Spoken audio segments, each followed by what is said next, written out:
Praise the lord. హల్లెలూయా. ఈ మధ్యాహ్న కాల సమయమున దేవుని వాక్యమును ధ్యానించుకుందాం. పరిశుద్ధ గ్రంథము నుండి సామెతల గ్రంథము 14వ అధ్యాయము 14వ వచనం. భక్తి విడిచిన వాని మార్గములు వానికే వెక్కసమగును, మంచి వాని స్వభావము వానికే సంతోషమిచ్చును. ఆమెన్. హల్లెలూయా. సొలొమోను రాజు గారు వాక్యం ద్వారా మనకు ఈ విధంగా తెలియజేయుచున్నారు. మరి నిజంగా ప్రియ సహోదర సహోదరి, మొదట భక్తి కలిగి జీవించి దేవుని యందు ఆనందించి దేవునితో సహవాసం చేసి దేవుని యొక్క కృపను పొందుకొని ఆయనతో జీవించాలని తీర్మానం చేసుకొని చిన్న శ్రమ రాగానే, చిన్న కష్టం రాగానే, చిన్న వ్యాధి రాగానే, చిన్న శోధన ఎదురవ్వగానే దేవుని విడిచి సమయమును వృధా చేస్తున్నారు. మనము నమ్ముకున్న మన దేవుడు గొప్ప దేవుడు, శక్తివంతుడు. మనము ఎంత దిగజారిన స్థితిలో ఉన్నా దేవుడు మనలను ఆదుకుంటారు.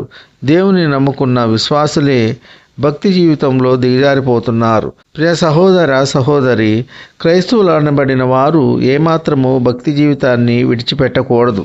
ఒకవేళ భక్తి జీవితాన్ని విడిచి లోకానుసారంగా జీవించినప్పుడు వారి జీవితము మీద వారికి విరక్తి కలుగుతుంది, నిరాశ కలుగుతుంది. కావున ప్రియ సహోదర సహోదరి, విశ్వాసంలో ఎంత మాత్రము దిగజారిపోవద్దు. మనము నమ్ముకున్న మన దేవుడు గొప్ప దేవుడు, శక్తివంతుడు, సర్వాధికారి, ఈ సృష్టిని సృష్టించిన సృష్టికర్త. ప్రియ సహోదర సహోదరి, వాగ్దానము చేసినవాడు నమ్మదగినవాడు. ఆయన తప్పకుండా మన సమస్యలన్నీ తీర్చగలిగిన దేవుడు, మన సహాయకుడు, ఆపదలలో వెన్నంటి ఉండే దేవుడు గనుక ప్రియ సహోదర సహోదరి, భక్తి జీవితాన్ని ఎంత మాత్రమును విడిచిపెట్టవద్దు. దేవుని యందు భయభక్తులు గలవారు మంచివారు, నీతిమంతులు, యథార్థవంతులు. వారి స్వభావము వారికి సంతోషమిస్తుంది. ప్రియ సహోదర సహోదరి, దేవునిలో ఉన్న ఆనందము మరి దేనిలో లేదు. లోకం అంతా వెతికిన ఎక్కడ దొరకని ఆనందము దేవునిలోనే ఉన్నది. ప్రియ సహోదర సహోదరి, దేవుని బిడ్డలు అందరూ కలిసి దేవుని సన్నిధిలో స్తుతించి ఆరాధించి గణపరిచినప్పుడు ఉండే ఆనందము మరి దేనిలో లేదు. ప్రియ సహోదర ప్రియ సహోదరి, లోకంలో ఉండే ఆనందం ఆరోగ్యం పాడు చేస్తుంది, పాపంలో పడివేస్తుంది, శోకంలో ముంచివేస్తుంది, చివరకు మనలను పతనానికి తీసుకువెళ్తుంది. చాలా జాగ్రత్తగా ఉండాలి. దేవుని నమ్ముకుని ఆయన అడుగుజాడల్లో నడిచేవారు, ఆయన చిత్తాన్ని నెరవేర్చేవారు లోకస్తులతో ఏకమవ్వకూడదు. దేవుని బిడ్డలైన వారు ఒక ప్రత్యేకింపబడిన వారుగా ఉండాలి. లోకస్తులు దేవుని ఎరుగని వారు, వీరికి దేవుని యందు భయము ఉండదు.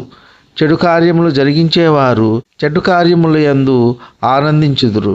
మద్యపానం సేవించేవారు మద్యపానమునందు ఆనందించుదురు. విపరీతమైన ధనము గలవారు వారి యొక్క ధనమును గూర్చి ఆనందించుదురు.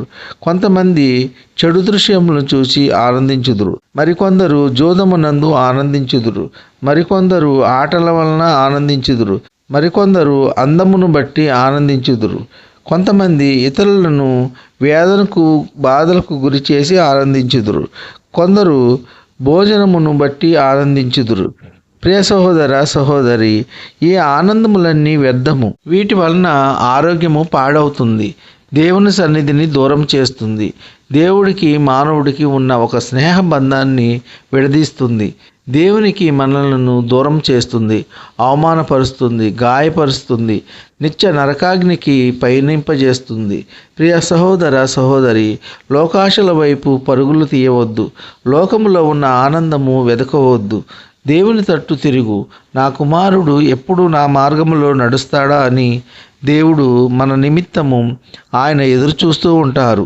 ప్రియ సహోదర సహోదరి, దేవుని నమ్ముకొని ఆయన మార్గములో జీవించేవారు ఏమాత్రమును భక్తి జీవితాన్ని విడిచిపెట్టవద్దు. భక్తి జీవితాన్ని అభివృద్ధి చేసుకోవాలే కానీ ఎంత మాత్రము భక్తి జీవితాన్ని దిగజార్చవద్దు. ప్రియ సహోదర సహోదరి, మనము నమ్ముకున్న మన దేవుడు మనలను విడిచిపెట్టేవాడు కాదు. మన జీవితాంతము మనకు తోడుగా ఉండి కాపాడి రక్షించును. ఎంత మాత్రము దిగులు పడవద్దు, కృంగిపోవద్దు. మనము ఎలాంటి పరిస్థితిలో ఉన్నా మనము నమ్ముకున్న మన దేవుడు మనలను ఆదరిస్తారు, చేరదీస్తారు, కాపాడుతారు. దేవునిపై నమ్మిక ఉంచి మన జీవితాన్ని కొనసాగిద్దాం. ఈ కొద్ది మాటలు దేవుడు దీవించునుగాక. ఆమెన్. విన్న వాక్యము దీవెనకరంగా ఉన్నట్లయితే లైక్ చేయండి, షేర్ చేయండి, సబ్స్క్రైబ్ చేసుకోండి. మీ సహోదరుడు Kola Daniel. God bless you.